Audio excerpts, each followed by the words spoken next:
Hi guys, today is Wednesday, April 1st, and this week we have been reading a new chapter book from the Magic Treehouse series. It's called Dinosaurs Before Dark, and we will continue to read that today. We'll read another 2 chapters today. So yesterday when we left off, what was happening was Jack and Annie had left the treehouse to kind of go see what was going on. And remember, Annie had named the Pteranodon Henry. Sorry, I was going to say Jack. Had named it Henry. And she's starting to ask questions, because what they're trying to do is they're trying to figure out where they are. Remember, I think it said it was 65 million years ago that, yes, the Pteranodon had disappeared 65 million years ago. So they're maybe kind of starting to think that is where they are at. The setting right now could possibly be when the Pteranodon was living on the earth, which was at least or more than 65 million years ago, sorry. So that's where we're at now. I think they're gonna try to continue to figure out where they are right now. So we are on chapter 5, and chapter 5 is called Gold in the Grass. Go, go, said Jack. He threw his notebook into his pack. He pushed Annie toward the rope ladder. Bye, Henry, she said. Go, said Jack. He gave Annie a big push. Quit it, she said.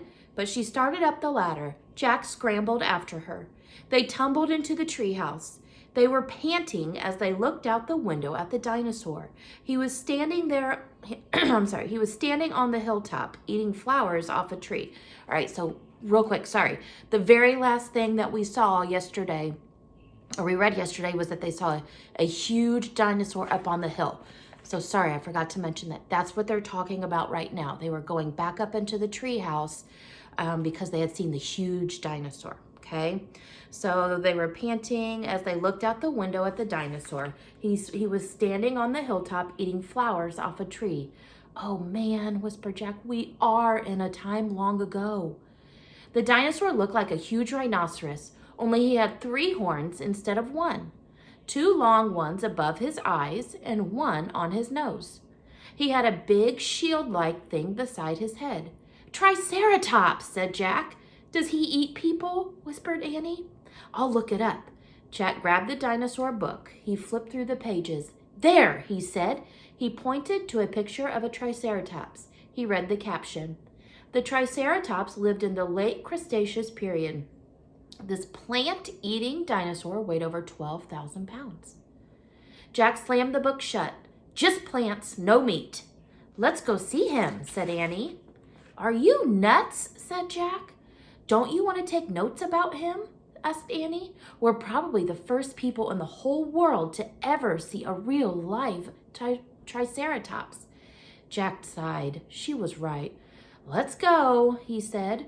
He shoved the dinosaur book into his pack. He slung it over his shoulder and started down the ladder. On the way down, Jack stopped. He called up to Annie. Just promise you won't pet him. I promise. Promise you won't kiss him. I promise. Promise you won't talk to him. I promise. Promise you won't. Go, go, she said. Jack went. Annie followed. When they stepped off the ladder, the Pteranodon gave them a kind look. Annie blew a kiss at him. Be back soon, Henry, she said cheerfully.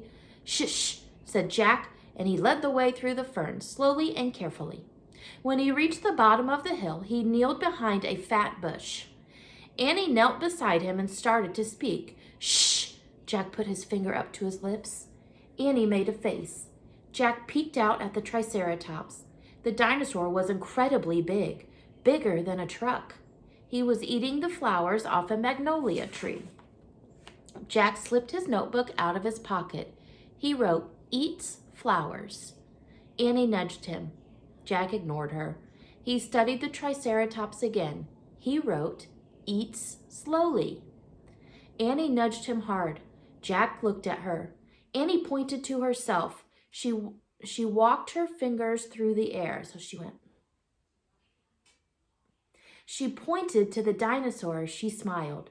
Was she teasing? She waved at Jack. Jack started to grab her. She laughed and jumped away. She fell into the grass in full view of the Triceratops. "Get back," whispered Jack. Too late. The big dinosaur had spotted Annie. He gazed down at her from the hilltop. Half of a magnolia flower was sticking out of his mouth. "Oops," said Annie. "Get back," Jack shouted at her. "He looks nice, Jack." "Nice? Watch out for his horns, Annie." "No, he's nice, Jack." "Nice?" But the Triceratops just gazed calmly down at Annie. Then he turned and loped away down the side of the hill. "Bye," said Annie. She turned back to Jack. "See?" Jack grunted, but he wrote in his notebook, "Nice." "Come on, let's look around some more," said Annie. As Jack started after Annie, he saw something glittering in the tall grass. He reached out and picked it up.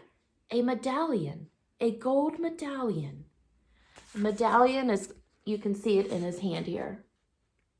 So it's kind of like a coin almost. It's usually like a circle. This one, it looks like it has an M on it. And he said it was a gold color. I cannot see, sorry. I'm trying to get it close enough so that you can see the medallion in his hand. So there's Jack and then Annie. And then there's the dinosaur just calmly walking away. So Jack was worried that Annie was going to startle the dinosaur, and then he didn't know what the dinosaur would do. But the dinosaur actually just kind of looked at Annie and just walked away, almost like he wasn't even bothered that she was there. So a letter was engraved on the medallion, a fancy M. "Oh man, someone came here before us," Jack said softly. Chapter 6, Dinosaur Valley.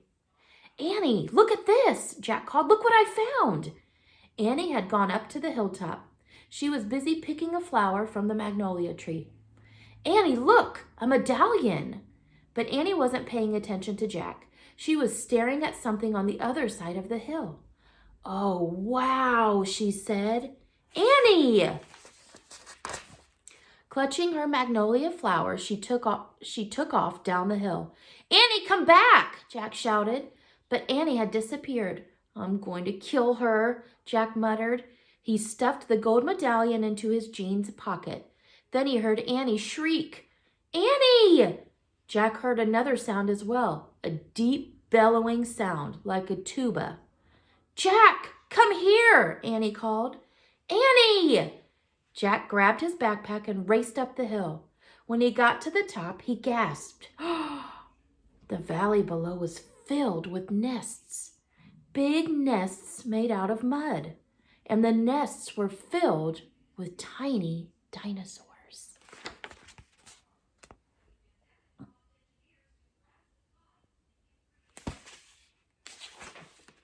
Annie was crouching next to one of the nests, and standing over her was a gigantic duck-billed dinosaur. "Don't panic. Don't move," said Jack. He stepped slowly down the hill toward Annie. The huge dinosaur was towering above Annie, waving her arms, making her tuba sound. Jack stopped. He didn't want to get too close. He knelt on the ground. "Okay, move toward me, slowly," he said. Annie started to stand up. "Don't stand, crawl," said Jack. Clutching her flower, Annie crawled toward Jack. The duck-billed dinosaur followed her, still bellowing. Annie froze. "Keep going," Jack said softly. Annie started crawling again. Jack inched farther down the hill until he was just an arm's distance from Annie. He reached out and grabbed her hand. He pulled Annie toward him. "Stay down," he said. He crouched next to her. "Bow your head. Pretend to chew." "Chew?" "Yes, I read that's what you do if a mean dog comes at you." "She's no dog, Jack," said Annie. "Just chew," said Jack. Jack and Annie both bowed their heads and pretended to chew. Soon the dinosaur grew quiet. Jack raised his head. "I don't think she's mad anymore," he said. "Thanks, Jack, for saving me," said Annie. You have to use your brain, said Jack. You can't just go running to a nest of babies. There's always a mother nearby. Annie stood up. Annie! Too late. Annie held out her magnolia flower to the dinosaur. I'm sorry I made you worry about your babies, she said. The dinosaur moved closer to Annie. She grabbed the flower from her. She reached for another. No more, said Annie. The dinosaur let out a sad tuba sound. But there are more flowers up there, Annie said.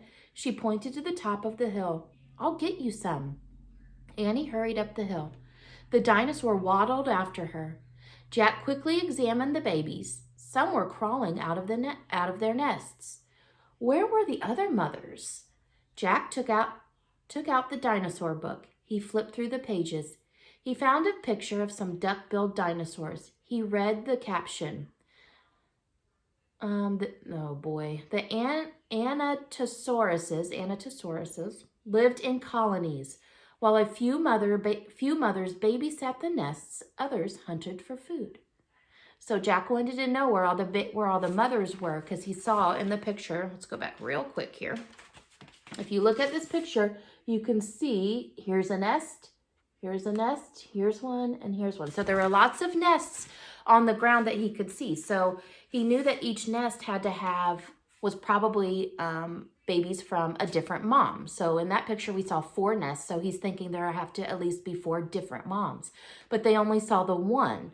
So he was wondering where the other mothers were. And so he used his book, and the book had told them that usually some mothers stayed back to watch all of the babies while the other mothers went out to hunt for food. So that's probably what is happening now. The one mother was there, the one that Annie is feeding and talking to, watching the babies, and then the other ones are gone.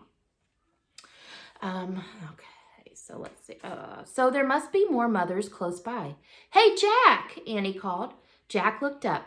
Annie was at the top of the hill, feeding magnolia flowers to the giant Anatosaurus. She's nice too, Jack, Annie said, but suddenly the Anatosaurus made her terrible tuba sound. Annie crouched down and started to chew.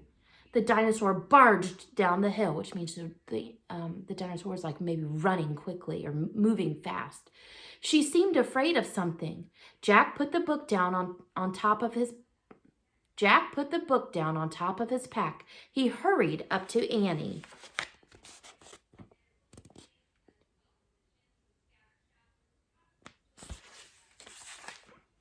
I wonder why she ran away, said Annie. We were starting to be friends. Jack looked around. What he saw in the distance almost made him throw up. An enormous, ugly monster was coming across the plain.